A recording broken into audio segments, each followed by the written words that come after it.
who are you and why are you here? What's the meaning of life? If you don't have answers to those questions, I mean, you're going to constantly moving around, drifting left and right, falling in quicksand here and there and a bunch of potholes, and I would prefer for you to know what your path is and be able to stick to that path.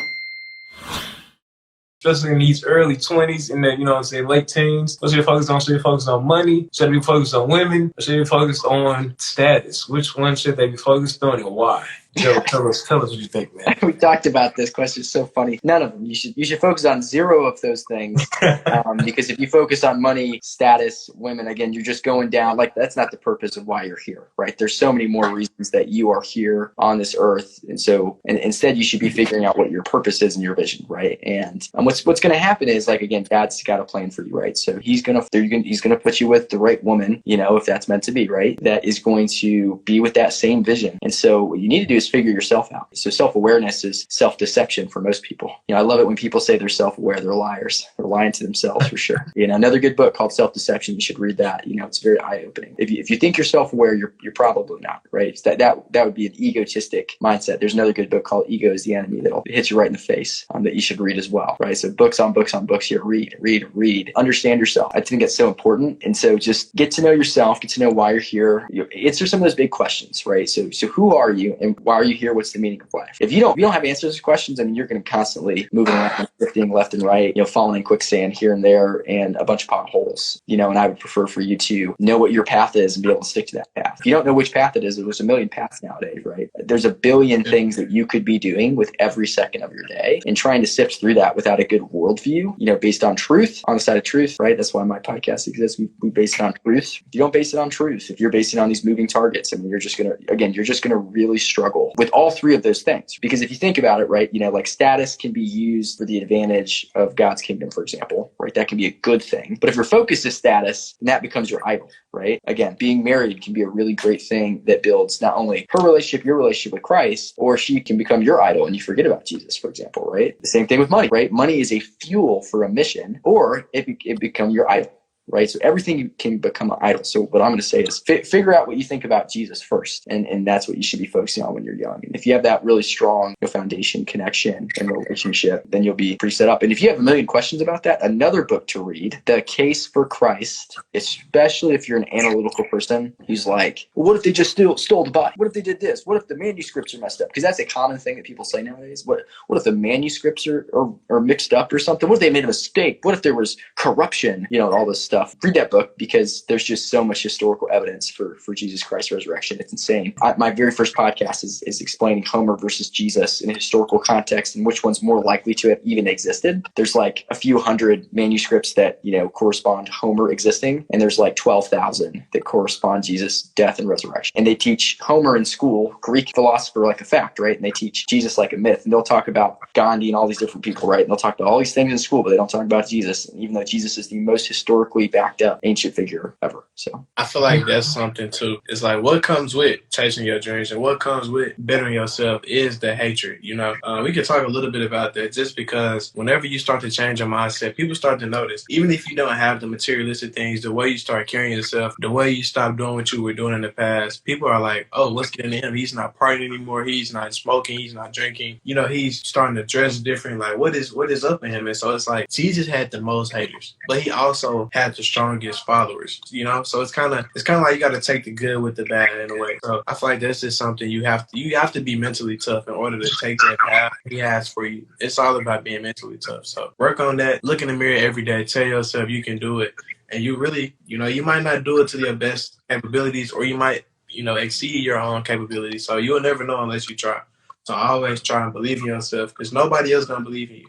No, I think that's a bar. And I mean, I have a different perspective, right? And I want to hear what y'all got to say about it, right? I'm going to tell for any young man out there what you should do. Chase money, right? Hear me out. The reason I say chase money is because money is going to bring you women in status, right? Then once you got all that, you're going to realize it's a waste of time. And then you're going to say, I have done all this for no reason and I still feel no happiness. I don't feel any love. Everybody's using me. I'm empty on the inside. And then you're going to say, well, what do I have to do now? And then magically, all of a sudden, you're going to come to God, right? And you're going to say, I think this religion thing that I was doing in the first place is actually what I should be doing long term. And this thing actually means significantly more than any of these materialist things could do for me, right? And so I say chase money just so you can realize you should stop chasing money, right? So you're gonna drop down and hit rock bottom. Hey. That was a good save. I didn't know where he was going for a second. Should people be networking or a lone wolf? And then why should they be one or the other? Wow. Great question. That's beautiful. Yeah, I think lone wolfing or networking, those are the two options, right? And you're trying to decide, okay, so this is an important thing to understand. So think of anyone you look up to, anyone you can think of, right? C.S. Lewis, authors, Steve Jobs, I don't know, Bill Gates, Jeff Bezos, anyone you can think of, right? Kobe Bryant, any single awesome person who you look up to, right? And then ask yourself the question, did they get there alone? And there's your answer, right? Is because everything that you want, you can't do alone. And the reason that you want to do it alone is you're frustrated with people, probably, or you might have trust issues. And I'm sure there's other things that you could beat than that, but those are probably the most two common that I've felt when I want to be a lone wolf, is I am frustrated, tired, I don't want to put in the effort with people, or, I'm just in a phase of not wanting to trust people, let people in. And it's usually a thing that has everything to do with me, like lack of vulnerability, for example. You don't want to let people in. People aren't going to know you, and they're not going to want to help you. They don't know your vision or who you are, right? So you need to be networking. You need to be networking, right?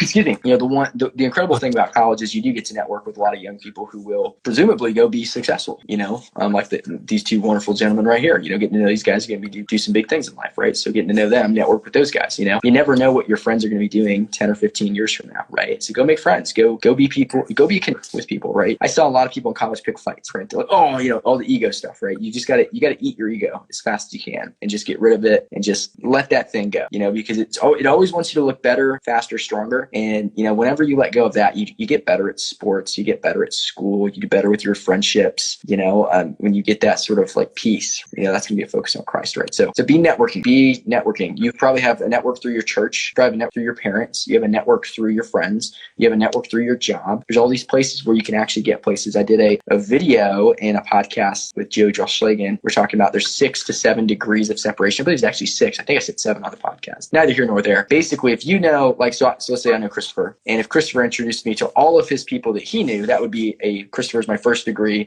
All of Christopher's friends would be my second degree of connections. And then one of his connections introduced me to all of their connections, and so on and so forth. 6 degrees down, you would be able to talk or connect with everyone in the world, right? So the power of knowing people, you could talk to anybody you wanted to on the other side of the planet, if you're able to network and connect with people really well. And I think that's a skill not taught in college. I think that's a skill that's taught by your parents, and unfortunately, if you don't have, someone who's teaching you that, learn it from stuff like this, right? Listen to this podcast every single week. Listen to On the Side of Truth every single week, come listen, learn from people who did have that growing up, because I did have that growing up. I was lucky enough to have my dad teach me a lot of that kind of stuff, because he's like, networks around the world with astrophysicists, because that's his field, and he goes to these conferences and does stuff like that, right? I had some through Southwest Winter Advantage. I've got people teaching me stuff. I know Christopher, and both these guys have it going on, right? So come to these things, learn about stuff like that, right? Week in, week out, and you'll learn how to do it yourself, even if you weren't taught as a kid. Yo, that is fantastic. And I'm gonna just speak on my route and how I do things. So I feel like there's ups and downs, right? And I feel like when you're on your way up and you're at your upness, you need to be networking with people and just really putting yourself out there. You always need to network, but when you're feeling good, you really need to make sure you're spreading that joy and everything like that around in the world. But I feel like whenever I'm in my lows and my most bottom, I'm always a lone wolf, because I want to make sure to pull myself out of those situations. Because I feel like as a man, you have to be able to be comfortable with being a lone wolf. And you have to also be comfortable with being a sponge to, social activities. And I feel like that's what makes you powerful, is being that lone wolf who can network and knowing when is the right time to do so. Because sometimes you don't need to network if you're in the wrong environment, and sometimes you don't need the lone wolf if you're in a great environment to network with people. So it's all just about knowing when to be either or. So I feel like I've definitely gained a lot about myself when I'm a lone wolf, just focusing on my habits, my thoughts, my process, everything like that. But when I'm networking with people, I kind of learn more about them and how they did things, and tying it together with how I do things. So both are important, but you got to know when and when not to do those. I don't have anything else to say, man. Oh my, y'all took all the game. I'm on empty right now, man. I don't know what to say. You know what I mean? But I think you should network. I think as the guy said, it's the most helpful thing you probably could do, because no one comes in this life and fights through all this stuff to be alone at the end of the day. You're doing this for a reason. It only makes it better when you have other people around you who encourage you, who work with you, who can tell you, hey, I know this person, I know this thing. You don't know it, I got you, no problem. Who will help you out when you don't have anybody else to help you out, because you're only got two pairs of hands. You can't do everything. And if you try to do everything, you're going to be in a significantly worse situation because you try to do everything. So contact people, stay in contact with people, always touch back with people. Never, don't cut ties, don't burn bridges. Try to keep people close to you because people can always help you out, and vice versa, because the more you give out, the more it comes back. So just keep that in mind, because networking can save your life in the most literal sense, okay?